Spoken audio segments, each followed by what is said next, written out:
بسم الله الرحمن الرحيم الحمد لله رب العالمين والصلاة والسلام على أشرف الأنبياء والمرسلين وعلى آله وأصحابه أجمعين اللهم رب اشرح لي صدري ويسر لي أمري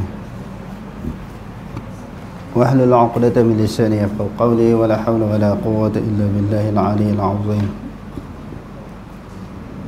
اللهم لا سهل إلا ما جعلته سهلا وأنت تجعل الحزن إن شئت سهلا ربي يسر ولا تعسر وأتمم بالخير أما بعد.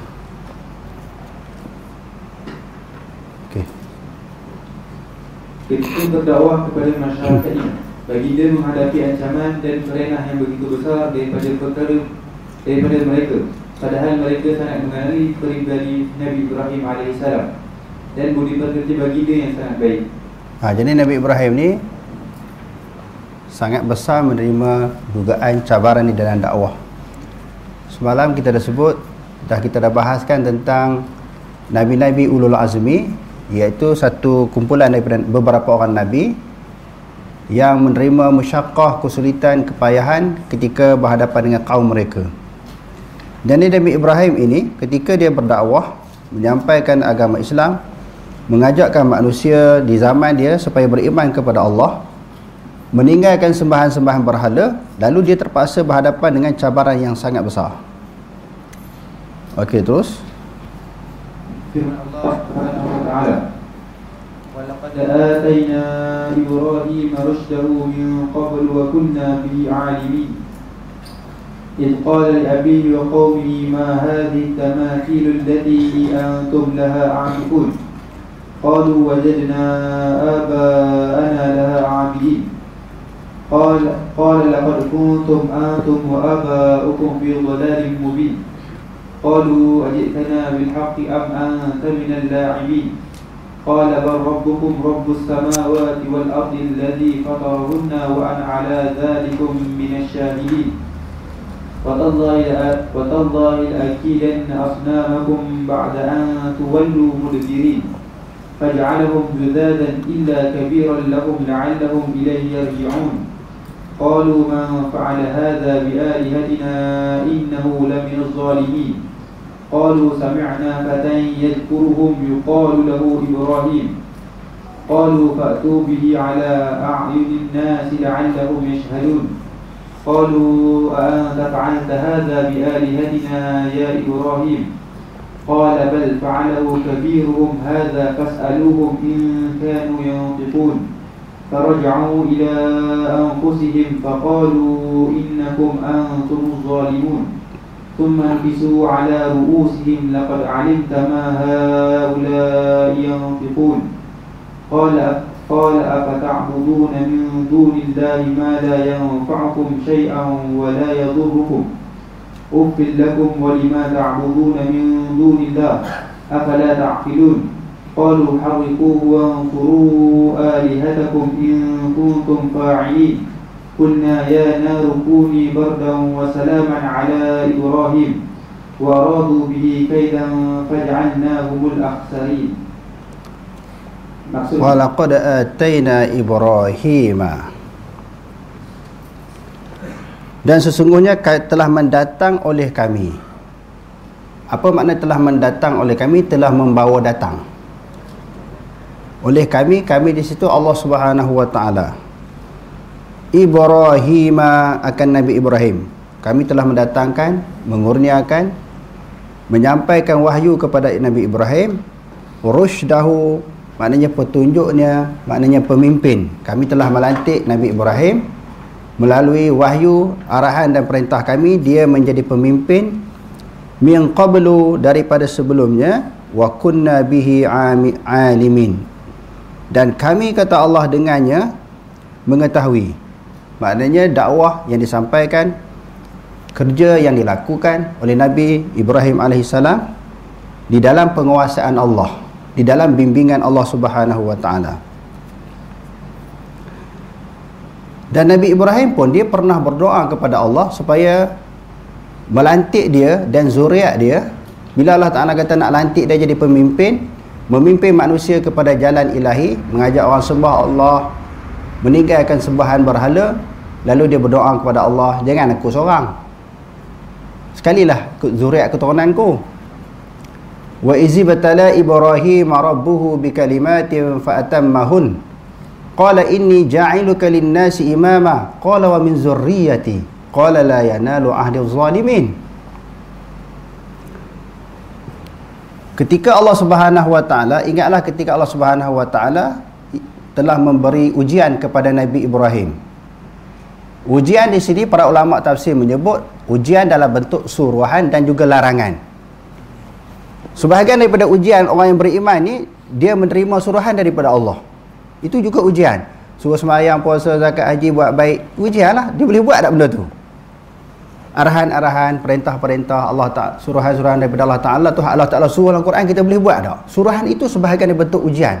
Selain daripada diberi musibah, malapetaka,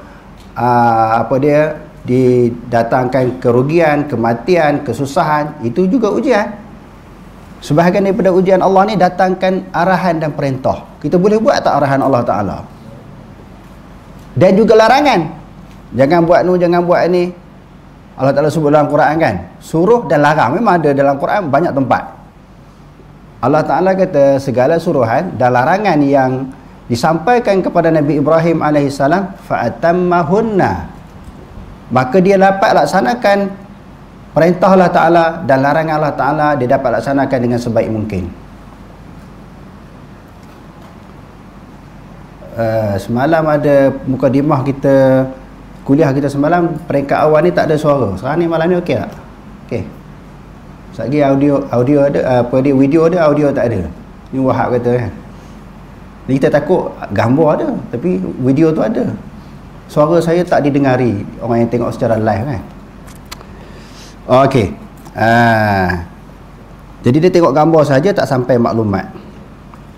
Jadi dalam ayat ini Allah kata, Allah Subhanahu wa taala telah memilih melantik Nabi Ibrahim sebagai pemimpin, dan Allah Taala janji dengan ayat yang kita bacakan tadi dalam surah Al-Baqarah juzuk yang pertama, inni ja'iluka lin-nasi imama, sesungguhnya aku akan melantik kamu menjadi imam, menjadi pemimpin kepada orang yang bertakwa kepada Allah, memimpin orang kepada jalan ilahi. Lalu Nabi Ibrahim menjawab pula, qala wa min zurriyyati, ya Allah, bukan aku seorang, jadikanlah pemimpin, iaitu orang-orang yang memimpin manusia kepada jalanmu daripada zuriat keturunanku. Doa Nabi Ibrahim dimakbulkan oleh Allah Subhanahu wa taala. Sebahagian daripada zuriat Nabi Ibrahim Allah Taala lantik menjadi nabi. Siapa dia? Nabi Muhammad sallallahu alaihi wasallam. Siapa dia? Nabi Muhammad sallallahu alaihi wasallam. Allah Ta'ala lantik Nabi jadi Nabi akhir zaman, hasil berkat doa Nabi Ibrahim. Bahkan sebahagian daripada syariat Nabi Ibrahim disambung, diteruskan oleh Nabi Muhammad. Sebab tu dalam Quran sebut wattabi'u millata Ibrahim hanifa wa ma kana minal musyrikin. Ikutlah millah, agama Nabi Ibrahim, suatu agama yang lurus, tidak menyimpang daripada kesesatan. Dan Nabi Ibrahim itu bukanlah daripada kalangan orang musyrik. Sebab orang kafir Mekah mendakwa, mereka berhujah dengan Nabi SAW. Mereka kata bukan kami saja musyrik, bukan kami saja musyrik, Nabi Ibrahim pun musyrik. Allah Ta'ala kata tak. Memanglah Nabi Ibrahim pernah dia jual berhala, tetapi dalam waktu yang sama, semalam kita dah bahaskan, dia kempen. Siapa-siapa nak beli berhala yang buta, pekak, bisu, dia kempen. Maknanya dia menolak sembahan terhadap berhala, bukan dia penyembah berhala. Dan Allah Subhanahu wa taala sebut lagi, idz qala li abihi. Semalam kita dah sebut sebahagian daripada golongan khalaf, abihi di sini bukan ayah betul Nabi Ibrahim, tapi bapa saudara dia. Macam ayah Nabi yang kita baca semalam kan. Itu pak saudara Nabi, iaitu Abu Talib. Sebenarnya ayat tu masuk Abu Talib, hadis tu masuk Abu Talib. Sebenarnya yang ni memang bapa dia betul. Dia kata ketika dia berkata bagi bapanya dan juga kaumnya, ma hadhihi at-tamathilul lati antum laha aakifun, apakah ini berhala-berhala? Tamathil maknanya berhala-berhala, allati yang antum, kamu laha baginya, bagi berhala, aakifu menyembah ataupun beribadat. Kenapa kamu duk sembah berhala ni? Tuhan-Tuhan yang lain daripada Allah. Lalu jawapan yang sama sebagaimana orang Mekah jawab. Sebelum orang Mekah jawab, kaum Nabi Ibrahim jawab dulu. Bila ditanya kenapa sembah berhala, Allah Ta'ala bongkarkan, dedahkan jawapan mereka dalam Al-Quran. Jawapan kaum Nabi Ibrahim terhadap Nabi Ibrahim bila Nabi Ibrahim bertanya kepada kaum dia, kenapa kamu sembah berhala? Dia tanya ayah dia juga kaum dia. Lalu mereka menjawab, qalu, mereka berkata, wajadna aba'ana laha abidin. Kami mendapati bapa-bapa kami, maknanya nenek moyang kami, laha baginya, bagi berhala tadi, abidin, beribadat, menyembah. Sebenarnya kami ikut orang tua kami dulu, ikut amalan nenek moyang, ikut pegangan perbuatan nenek moyang. Yang tu yang salah tu. Bila kita berdakwah kepada masyarakat zaman kita sekarang ni, duk ajak orang kembali kepada sunnah, kepada ajaran Quran dan hadis, orang akan lawan. Sebab mereka mengatakan menyanggahi khilaf, berbeza dengan amalan orang dulu-dulu. Dia kata dulu-dulu. Kalau dulu punya dulu sampai kepada Nabi, okey lah, hak tu yang paling dulu. Tapi isunya sekarang ni bukan sampai terandah sampai ke Nabi. Kita sekarang ni isunya, sebab apa kita sebahagian daripada amalan masyarakat kita kena tolak sekiranya bercanggah dengan amalan Nabi. Sebab isunya, kita lahir-lahir, nenek moyang kita, ibu bapa kita mempelajari agama Islam bukan direct daripada Nabi. Ambil amalan daripada amalan orang tua-tua, bukan direct daripada Quran, bukan direct daripada hadis. Sudah disentuh di sana ada kelonggaran, ada penyelewengan, ada tokok tambah, ada ketidaktepatan amalan dan ajaran yang kita belajar. Dalam waktu yang sama, kita tidak menafikan semua amalan. Kita kata sebahagian daripada amalan. Kalau orang tua-tua kita dulu, ayah kita, nenek moyang kita, amalan mereka, ilmu yang mereka pelajari bertepatan, bersesuai dengan Quran hadis, okey, kita tak sanggah yang tu. Cuma ada pihak kata, demo ni amalan dulu-dulu semua demo cantah. Mereka tolak, ketepikan, mereka membida'ahkan. Salah anggapan yang macam tu. Kita tak tolak semua, kita tolak sebahagian, yang mana sebahagian itu memang tak tepat. Sebagaimana yang kita sebutkan tadi, bukan ibu bapa kita lahir-lahir terus belajar hadis dah. Dia ambil daripada kitab kuning, daripada mana pun tak tahu. Kitab kuning, mujarabat, apa dia, Tajul Muluk, Kashful Asrar, Kashful Ghaibiyah. Tuan-tuan bacalah buku kitab-kitab yang saya sebutkan tadi. Banyak benda-benda khurafat di situ.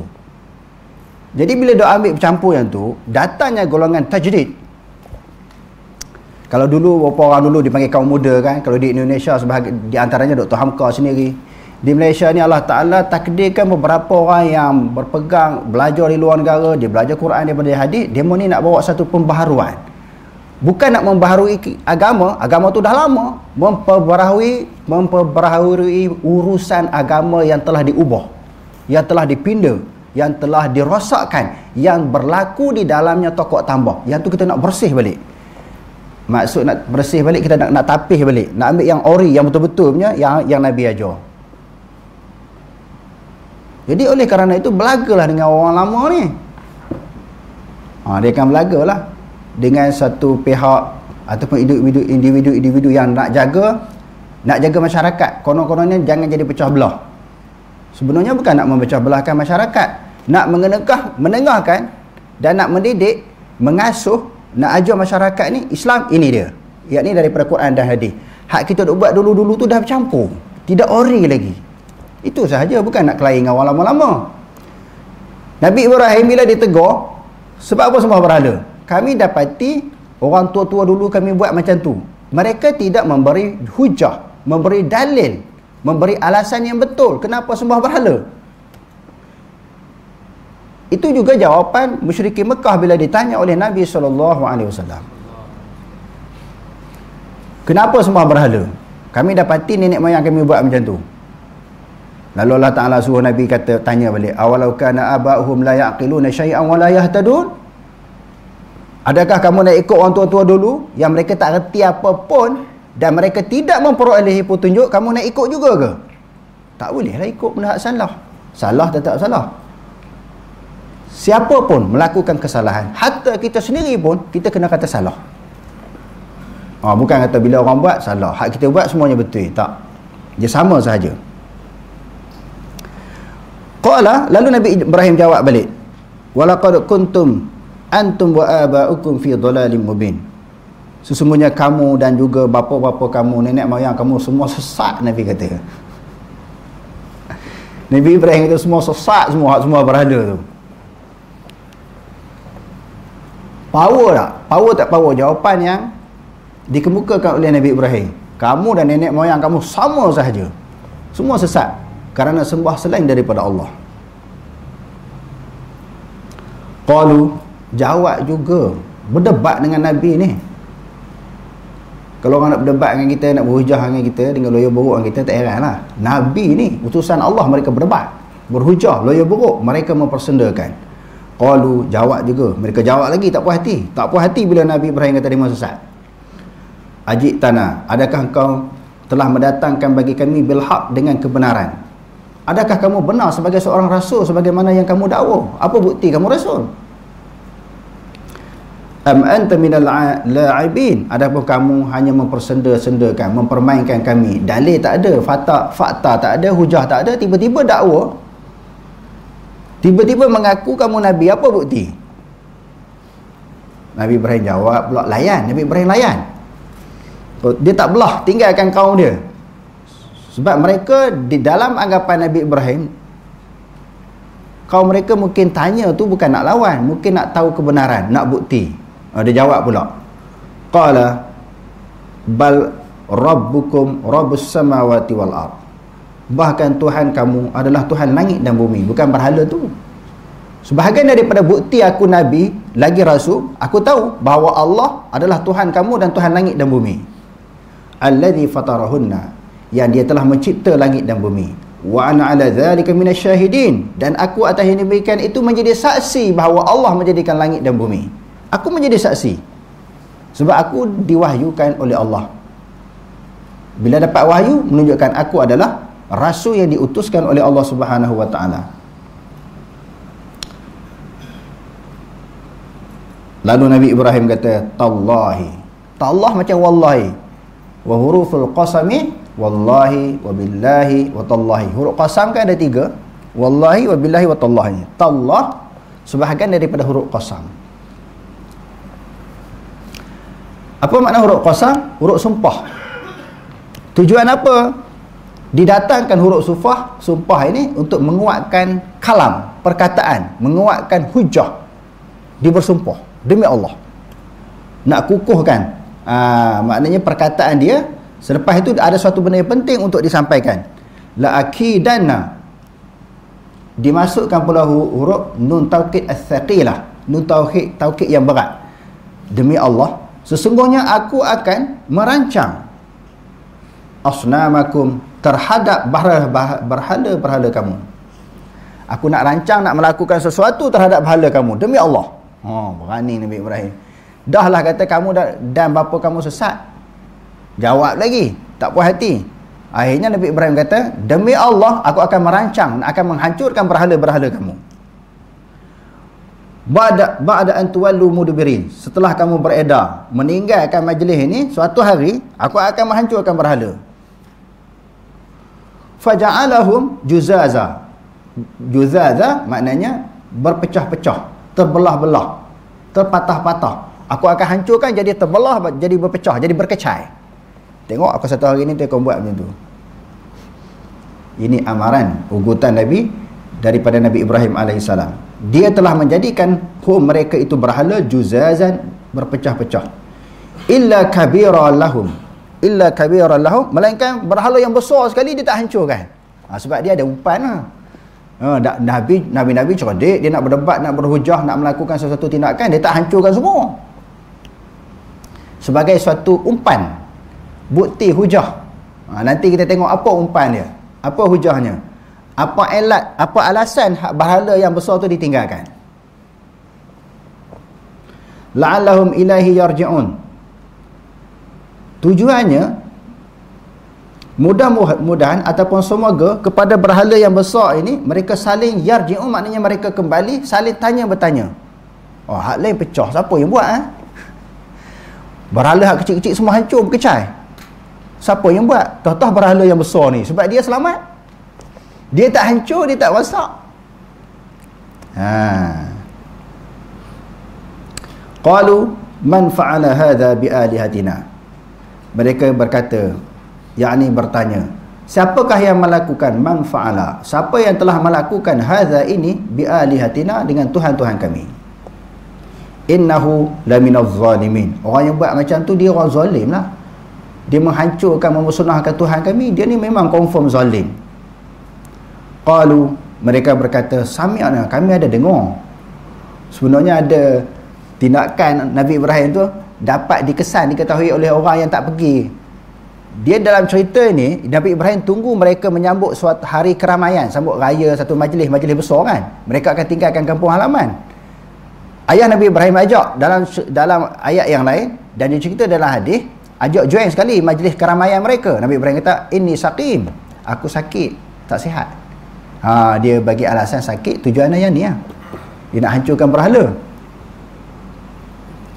Sebab itu di akhirat nanti, bila umat manusia jumpa Nabi Ibrahim, nak suruh minta syafaat, dipercepatkan hisab kan, Nabi Ibrahim kata, aku pun ada salah dengan Allah Ta'ala. Sebab dia rasa dia pernah nipu. Memang dia tak sakit apa, dia bagi alasan supaya dia tak bersama menyertai program yang dianjurkan oleh orang kampung dia, termasuk Namrud dan ayah-ayah dia, kerana dia ada satu perancangan besar, perancangan, dan dia ada satu strategi, ada niat untuk menghancurkan berhala. Kalau dia pergi sekali, siapa nak menghancurkan berhala yang duduk dalam kampung dia? Dia kata, ini sakim, aku ni tak sihat. Dia beritahu. Sebab tu dia rasa macam bersalah lah pula dia menipu, sedangkan dia sihat. Sami'na fatan, kami dengar ada seorang budak, yazkuruhum, yang selalu mencaci akan berhala. Yuqalu, yang disebut dia ni, baginya, bagi Ibrahim ni, Ibrahim. Yang orang duk kata budak ni namanya Ibrahim, dia duk caci berhala kita. Sebab demo pernah dengar berhala, siapa yang nak beli berhala, mata buta, telinga pekak, mulut bisu. Hak tu dia duk jaja kan, kempen dia. Orang pernah dengar. Dia ni orang duk cerita nama dia Ibrahim. Qalu fa'tu bihi, mereka kata, wak mari ni, panggil dia, tangkap dia, wak mari budak ni sini. Dia pun dah geram, dia pun dah menyirak, mereka dah panas kerana hina Tuhan dia kan. Dia bawa mari sini, ala a'yunin nas, kita tunjukkan di halayak ramai. Kita tunjukkan muka dia, dedahkan perangai dia di halayak ramai, la'allahum yashhadun, mudah-mudahan orang jadi saksi tengok dia ni. Kita nak belasah dia, nak pukul dia, nak ambil tindakan kepada dia, mudah-mudahan orang akan tengok perangai jahat Ibrahim ni, budak yang nama Ibrahim yang menghancurkan berhala kita. Qalu, bila dah dapat tangkap Ibrahim, dia tak lari lah, sebab dia memang nak bertemu lah. Dia memang tunggulah. Qalu, bila dah bertemu, dah dapat jumpa Nabi Ibrahim, ditunjukkan di khalayak ramai, mereka tanya, a anta fa'alta hadha, adakah engkau telah melakukan ini bi alihatina, dengan Tuhan kami, ya Ibrahim? Kamukah yang menghancurkan, memusnahkan Tuhan-Tuhan kami, wahai Ibrahim? Ni jawapan cantik ni, mantap, satu hujah, pukulan KO lah, pukulan ayat power yang disampaikan oleh Nabi Ibrahim. Dia kata, qala, Nabi Ibrahim menjawab, bal fa'alahu kabiruhum hadha, bahkan yang melakukan perbuatan ini, perbuatan menghancurkan berhala itu, kabiruhum, berhala yang paling besar daripada kalangan berhala-berhala ini, hadha, berhala ni, dia yang menghancurkan. Fas'aluhu in kanu yantiqun, kamu semua ni hak jadi saksi hari ni, fas'aluhu, tanyalah dia kalau dia boleh bercakap. Sebab tu dia kata umpan tadi, dia buat umpan, dia tahan jerat, memang masuk. Fas'aluhu in kanu yantiqun, tanyalah dia kalau dia boleh. Jadi berhala di sini, fas'aluhum, dia bukan satu berhala, beberapa berhala yang besar. Tanyalah mereka yang besar ini, kalau sekiranya mereka boleh menjawab. Faraja'u ila anfusihim, mereka kembali kepada diri-diri mereka sendiri, saling tanya bertanya, siapa buat? Takkan nak tanya berhala kot. Sudah tentu tanya sesama demo, sesama mereka. Takkan nak tanya berhala, berhala dah terkonfirm, tak boleh bercakap, tak boleh menjawab. Faqalu innakum antumuz zalimun. Lalu mereka menjawab, sesungguhnya kamu adalah orang-orang yang zalim. Bal nukisu, kemudian mereka tunduk ala ru'usihim, di atas kepala mereka. Sebab apa tunduk? Malulah, takkan nak tanya berhala, confirm berhala tak boleh jawab. Laqad alimta ma haula'i yantiqun. Wahai Ibrahim, kamu pun tahu demo tak boleh jawab, kenapa suruh tanya? Kamu pun tahu berhala-berhala yang besar itu tidak boleh menjawab kerana dia batu, dia tokong, dia tak ada pendengaran, tak boleh melihat, tidak boleh berkata-kata. Macam mana dia nak jawab? Qala, cantik dia balas. Memang dia balas tu maknanya rapat lah. Qala afata'buduna min dunillah ma la yanfa'ukum syai'a wa la yadurukum. Kalau begitu, kenapa kamu sembah sesuatu, kamu sembah selain daripada Allah, sesuatu yang tidak boleh memberi manfaat kepada kamu dan juga sesuatu yang tidak boleh memudarat kepada kamu? Bagaimana dia nak menghidup, mematikan, nak beri kamu makan dan sebagainya? Jawab soalan pun tak boleh. Jawab soalan pun tak boleh. Kamu tanya, siapa yang buat memecahkan berhala yang kecil? Soalan dia tak boleh jawab, tak boleh bagi jawapan. Macam mana bagi makan, bagi minum, nak menyembuhkan, menyakitkan, menghidupkan, mematikan lagi? Tak boleh. Menunjukkan dia bukan Tuhan. Menunjukkan dia bukan Tuhan. Ufil lakum, celakalah bagi kamu, lima ta'buduna min dunillah. Dah tak boleh jawab kenapa sembah selain daripada Allah. Afala ta'qilu, tak ada otak ke? Kalau bahasa kita kan, afala ta'qilu, apa terjemahannya? Tak ada otak ke?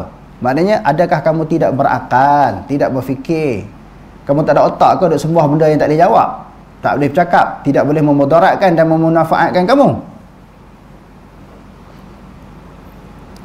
Dia mau dengar ayat tu, tak ada otak, tak ada berfikir, tak ada akal. Qalu harriquhu, bakarlah dia. Wansuru, kamu tolonglah alihatakum, Tuhan-Tuhan kamu. Tuhan nak kena tolong. Sepatutnya Tuhan tolong kita daripada ancaman, daripada bahaya. Jadi orang kafir, kaum Nabi Ibrahim kata, bakarlah Nabi Ibrahim, tolonglah Tuhan-Tuhan kamu, in kuntum fa'ilun, jika sekiranya kamu benar-benar melakukan. Lalu mereka ada cerita dalam kitab-kitab tafsir pula, mereka telah menghipungkan kayu yang besar dan menyalakan api yang besar. Ahli-ahli dia nak campak Nabi Ibrahim tak boleh, bahang api itu terlalu kuat. Terpaksa mencipta satu alat yang dipanggil menjani'. Menjani' ni maknanya lastik besar, masuk Nabi Ibrahim tu, campak dalam api. Kalau nak pakai hayung tu tak lepas, bahang api tu besar sangat. Bila Nabi Ibrahim masuk dalam api, qulna, nak masuk dalam api tu Allah Ta'ala sebut qulna, kami telah berfirman. Bukan akan berfirman, kami telah berfirman. Kami telah kata, ya naru, wahai api, kuni. Sebab apa kuni? Dia tak kata kun. Api itu muannas. Di segi bahasa Arab, api itu muannas. Sebab tu dia kata kuni, jadilah kamu bardan, sejuk. Maknanya api sifat dia apa? Kebiasaan api ni sifat dia apa? Panas Allah Ta'ala arahkan jadi sejuk, menunjukkan kepada kita suatu akidah pegangan, sejuk panas ni adalah urusan Allah, ketetapan Allah, perintah Allah, suruhan Allah. Maknanya api boleh jadi panas, boleh jadi sejuk. Bukan kata api mesti panas, air mesti sejuk, tak. Allah Ta'ala kata, wahai api jadi sejuk. Kalau sejuk ni, kalau orang duduk dalam peti air sejuk kan, jadi beku. Sejuk kadang-kadang membawa kepada mudarat. Bardan, sejuk, wassalaman, sejuk yang selamat, yang tidak memudaratkan. Sebab ada daripada benda yang sejuk dapat memudaratkan manusia, merosakkan manusia. Bardan wassalaman, sejuk dan juga selamat, ala Ibrahim, atas Nabi Ibrahim. Itu orang tua-tua dulu kalau kena api bacalah qulna ya narukuni bardan wassalaman ala Ibrahim. Dia nama Muhammad, dia nama Yaqub. Kena api, dia kata baca ayat ni, ala Ibrahim, atas Nabi Ibrahim. Dia nama Yaqub soleh. Muhammad apa kena dengan dia? Dia duduk panas jugalah. Sebab ayat tu kata kepada Nabi Ibrahim. Andai kata ditukar nama, tak betul lah tukar ayat Quran. Kok mana nak buat tu? Kadang-kadang atas keyakinan kepada Quran, orang baca ayat ni dia tak ubah, tak perlu ubah lah. Allah Ta'ala bagi juga berkat sebab berkat ayat Quran. Macam orang lekat tulang dia baca apa? Wa idza balaghatil hulqum. Dengar meh halqum tu kan? Itu nak cerita bab nyawa. Allah Ta'ala Maha berkuasa. Orang tu dia yakin dengan bila berkat Quran tu sembuh, dia makan tulang, dia minum air, dia baca ayat tu hilang. Sangkut tulang dalam halqum dia. Sebab wa idza balaghatil halqum. Bila dia kena bisu, wala talbisul haqqa bil batil wa taqtumul haqqa wa antum ta'lamun. Wala talbisu, jangan kamu campur aduk kan. Dia tak mengaji bahasa Arab, dia kata bisu. Wala talbisul haqq. Mukjizat Al-Quran tak kena mengena dengan maksud dan dengan penyakit yang dia alami, tapi Allah Maha berkuasa. Kadang-kadang Allah Ta'ala bagi sembuh juga, tengok dia mengharapkan suatu kesembahan daripada Allah. Satu kesembahan daripada Allah. Wa aradu bihi kaida. Mereka nak melakukan dengan pembakaran itu suatu tipu daya yang menyakitkan Nabi Ibrahim. Mereka nak buat tipu daya, nak kenakan Nabi Ibrahim. Bila bakar tu Nabi Ibrahim musnah, mati, hancur. Itu satu perancangan dan tipu daya mereka. Faja'alnahumul akhsarin. Lalu kami jadikan akan mereka yang bertindak terhadap Nabi Ibrahim itu akhsarin, orang yang paling rugi. Sia-sia kerja mereka. Dahlah ambil masa timbun kayu yang besar, menyalakan api yang besar. Itu semua pakai kederat belaka tu. Bukan ada pekhu tolong angkat kayu nak timbun-timbun kan. Semua guna tangan, tenaga tangan. Semua guna tenaga, makan masa, guna kederat belaka tu. Kerja buat mereka menimbulkan api yang besar, membakar api yang besar dan menimbulkan kayu yang banyak. Kerja sia-sia. Nabi Ibrahim tak terjejah, selamat, tak mati, seronok pula duduk dalam api tu. Ini suatu mukjizat daripada Allah Subhanahu Wa Taala. Okey, terus. Itulah sebahagian daripada ujian dan perjuangan yang dihadapi oleh Nabi Ibrahim AS dalam dakwah baginda. Wallahu a'lam. أقول قولي هذا واستغفر الله العظيم لي ولكم والسلام عليكم ورحمة الله تعالى وبركاته.